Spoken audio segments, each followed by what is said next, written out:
يدشن فعالية كبيرة منها إفطار جميع القبائل العربية المصرية عند قبيلة الربايع، وبالتحديد عند شيخ العرب حمد أبو الغول.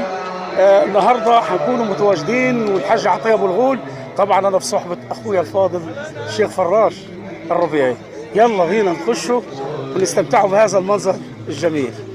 يلا حسين، يلا يلا.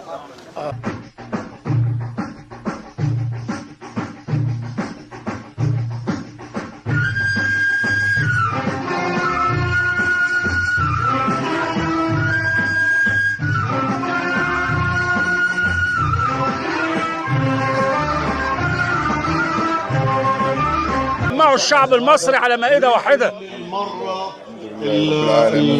على ما اعتقد المره الرابعه ايضا على التوالي في رمضان. الفطر الجماعي ليس فقط المسلمين فقط، ولكن مسلمين ومسيحيين. النهارده والاسبوع الماضي ومنتصف الاسبوع الماضي ان شاء الله. اول امبارح كنتوا لسه بتدعوا، لكن بسم الله ما شاء الله النهارده كانت مصر كلها موجوده، كل اطياف الشعب. بسم الله الرحمن الرحيم.